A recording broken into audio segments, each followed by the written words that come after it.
Machiegni mesawa mar ohala nyaka Ramogi sumo pach jopiny kaluwore kod paro mar medo nengo sitima e pacho kae dhi mbele. E boma ma Kisumo jodito mag kembe ma opogore opogore ne ochomo e romo makamano ka jopiny to umo igini medo nengo sitima biro thiro ngimagi. James Okoth nigi mathoth. Kalure gi pek mar ngima kod nyawo mar dola, nengo mar nyuolo teko sitima oseidho malo kendo mondo oganda odhi nyime gi yudo sitima, kambi mar Kenya Power wacho ni nyaka to koro gimed mana nengo sitima. And all that revenue requirements is what determines what rate do we charge the customers.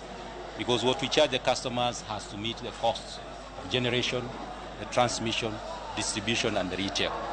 So that is what comprises what we are asking for.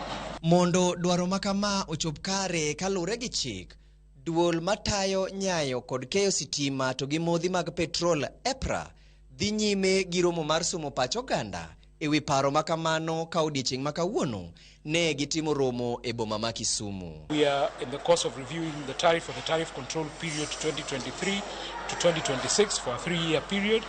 We are going around the country to collect the views of the public, to collect the views on the application that is before us from Kenya Power, so that then as we retreat to take a decision or take a view as the regulator, we make an informed decision that balances the application from Kenya Power, the investors, the consumers and our stakeholders, including the government going forward.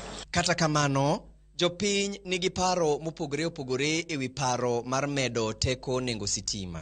Already uchumi osedhi malo, ma dhano wayuak mang'eny. Bech gik moko ni malo, komed stima gik machalo kaka mochiedo dhi malo.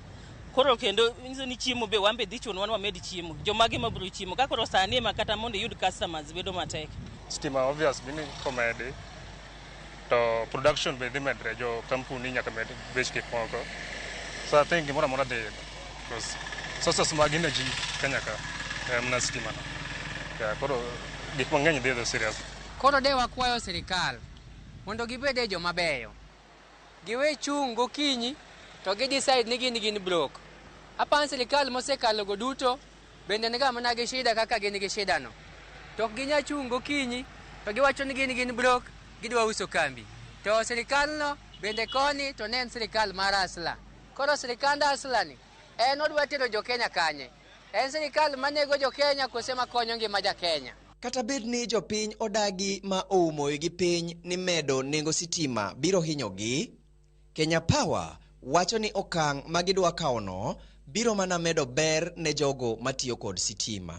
I'm sure all of you appreciate that for the last 3 years we've not had rationing. We are able to get power, but that then goes into an investment. So if we can increase the investment into the transmission and the infrastructure, Kenya Power can give you reliable energy that all of us need for industrialization. EPRA wacho ni okang' mar medo nengo sitima biro mana medo tim bang' sumo pach jopiny e gwenge duto ma pacho kae. It is not a done deal because if it was actually, there was some finality, then we would not be going around the country collecting views of the public. James Okoth, Ramogi TV.